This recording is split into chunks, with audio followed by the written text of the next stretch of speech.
Concept. ठीक है, तो सबसे पहले जानते हैं आखिर क्लॉक के किस टाइप के क्वेश्चन कॉम्पिटिटिव लेवल। क्लॉक से बेसिकली 4 तरीके के क्वेश्चन पूछे जाते हैं, 4 टाइप से क्वेश्चन उठाते हैं। पहला टाइम पूछ रहा हो, आप उसी में से उस समय को माइनस कर दोगे, एग्जैक्ट आंसर आएगा। ठीक है, इस तरीके है। मिरर का कंसेप्ट आपको समझ में आया होगा। अब देखते हैं टाइम बजने वाला है, एग्जैक्ट टाइम कौन बजेगा। 18 में से 5 जाएगा तो कितना बजने वाला। जय हिंद दोस्तों, शुरू करते हैं रीजनिंग की इस क्लास को क्लॉक के साथ में। अब तक आप क्यूब और डाइस के सारे कंसेप्ट समझ चुके होंगे। अब इस क्लॉक को हम समझने वाले हैं बहुत ही आसानी भाषा में, बहुत ही आसानी तरीके से पूरे कंसेप्ट।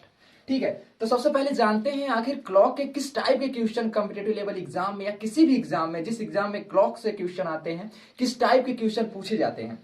तो क्लॉक से बेसिकली 4 तरीके के क्वेश्चन पूछे जाते हैं, 4 टाइप से क्वेश्चन उठाते हैं। पहला होता है इमेज बेसिस। इमेज बेसिस, प्रतिबिंब बेसिस। प्रतिबिंब बेसिस कैसे होते हैं, एक क्लॉक दे दिया जाएगा, उसका प्रतिबिंब जब बनेगा तो प्रतिबिंब जानते हैं उल्टा हो जाता है, प्रतिछाया क्या होती है, उल्टी होती है। तो उल्टा तो बनेगा, लेकिन पूछेगा क्या कि जो उल्टा में टाइम बन रहा है उसका सही घड़ी में क्या टाइम होगा। तो इस तरीके के क्वेश्चन हम करेंगे इमेज।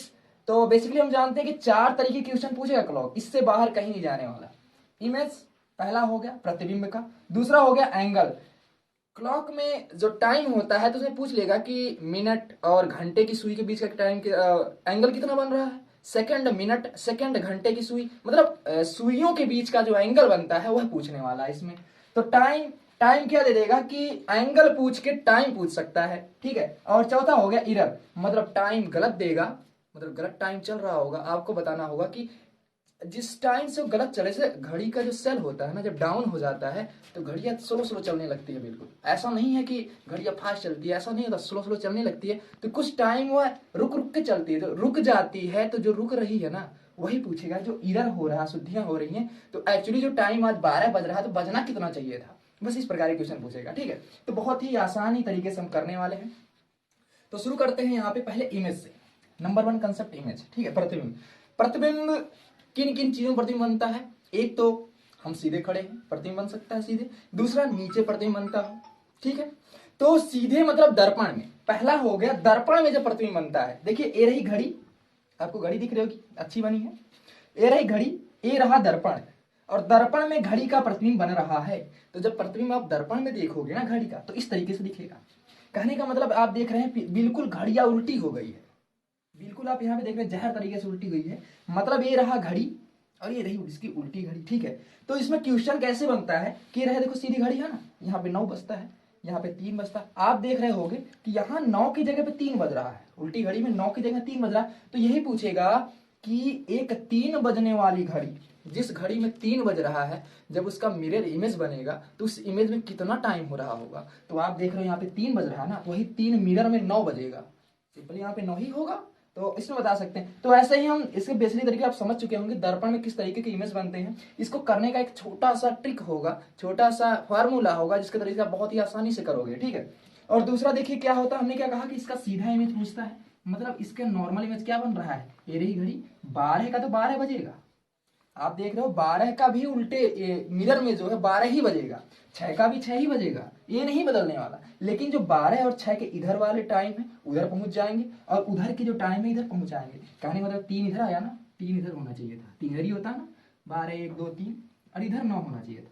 तो साफ साफ समझ रहे होंगे कि 3 जो बज रहा है यहाँ पे 9 बजना चाहिए था। ठीक है, तो आप समझ चुके होंगे कि दर्पण में किस तरीके के क्वेश्चन बनने वाले हैं। अब तक आप समझ चुके होंगे दर्पण में प्रतिबिंब बनता कैसे है। अब हम समझते हैं दर्पण के प्रतिबिंब का क्वेश्चन कैसे करते हैं। देखिए एक छोटा सा फार्मूला दे रहे हैं इसके लिए। फार्मूला क्या है कि आपको जिस भी समय का दर्पण में प्रतिबिंब वाला समय निकालना हो, तो आप क्या करोगे, उस समय को 11:60, 11:60 मतलब 12 बज रहे हैं, 11:60 में से आप उस समय को माइनस कर दोगे, आपका आंसर आ जाएगा। जैसे आपसे ये घड़ी बनाई गई है ना, इसमें कितना बज रहा है, आप देख रहे हो इसमें बज रहा है 7:30। कितना बज रहा है, 7:30 बज रहा है।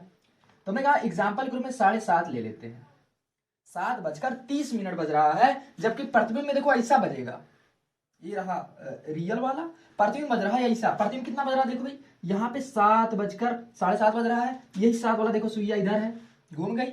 कितना बज रहा, 4:30 बज रहा है। कितना बज रहा, 4:30। निकालते कैसे हैं इसी को, देखो ये रहा 7:30 का टाइम, इसी का निकालना है। हमने क्या कहा, इसी में से जो समय पूछ रहा है उसी को माइनस कर देना, कुछ नहीं करना। आपने घंटे को घंटे से माइनस किया और किस में से, 60 में से माइनस करना है, आंसर आ जाएगा। माइनस कर देते हैं, 60 मिनट में से 30 मिनट जाएगा, कितना बचेगा, 30 मिनट बच गया। और 11 में से 7 जाएगा तो कितना बचेगा, 4 बचेगा। तो कहने का मतलब क्या हो गया, देखिए 4:30 बज रहा है, यहां पर भी 4:30 बज रहा है, ये रहा ना 4:30, मतलब 4 AM का 4:30 इसमें बज रहा है। अब देखिए 7:30 बजेगा टाइम, इसमें 4:30 बज रहा है। तो आप इसको देखकर भी बता सकते हैं। अगर बनाना नहीं है आपको, कुछ सेकंडों में, मतलब 10 सेकंड से 5 सेकंड भी नहीं लगने वाले आपको, 11:60 में जिस भी समय का मिरर में क्वेश्चन पूछ रहा हो, मिरर का टाइम पूछ रहा हो, आप उसी में से उस समय को माइनस कर दोगे, एग्जैक्ट आंसर आएगा। ठीक है, इस तरीके से। ठीक है, नॉर्मली आप इसको उंगलियों पे कर सकते हो, करने की बिल्कुल जरूरत नहीं। आशा करते हैं यह मिरर का कंसेप्ट आपको समझ में आया होगा। अब देखते हैं इसका दूसरा रूप से जो प्रतिबिंब बनता है। अब तक हम पूरा एकदम देख रहे थे सीधे सीधे जो बनता था, अब नीचे बनता। नीचे क्या, जल में बनेगा, जल का प्रतिबिंब, वाटर इमेज। ठीक है, देखिए इमेज के कंसेप्ट में पूरे इमेज को हम बहुत अच्छे तरीके से समझेंगे बनता कैसे है। ठीक है, तो इसमें केवल हम घड़ियों के बारे में जान रहे हैं। तो घड़ी में देखिए, ये रहा वाटर, ये है पानी, ये रहा घड़ी। अब तक देख रहे थे हम, जब इसमें बन रहा था इमेज, तो 3 और 9 बदल रहे थे।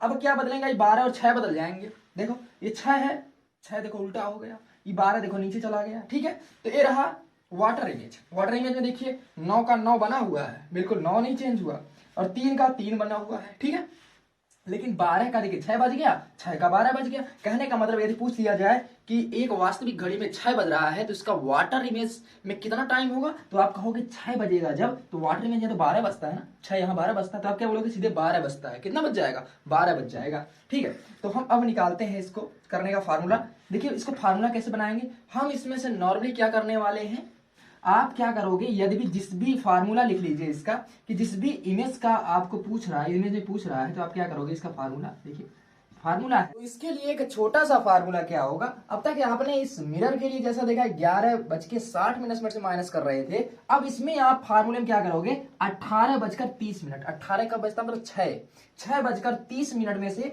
इस 6:30 में से जो भी समय का वाटर इमेज पूछ रहा हो उसमें से हम माइनस कर देंगे। ठीक है, जैसे हमने क्या कहा कि अगर आपसे पूछ लिया गया कि अगर घड़ी में बज रहे हैं 5:30, ठीक है 5:30 बज रहे हैं, ठीक है, तो इसका वाटर इमेज में कितना टाइम होगा, तो हमने क्या कहा, इसी में से इसको माइनस कर दो। आप इसी में से इसको माइनस कर देते हैं, चलो माइनस कर देते हैं। ठीक है, नॉर्मली माइनस करते हैं, यहाँ पे देखो माइनस 5:30।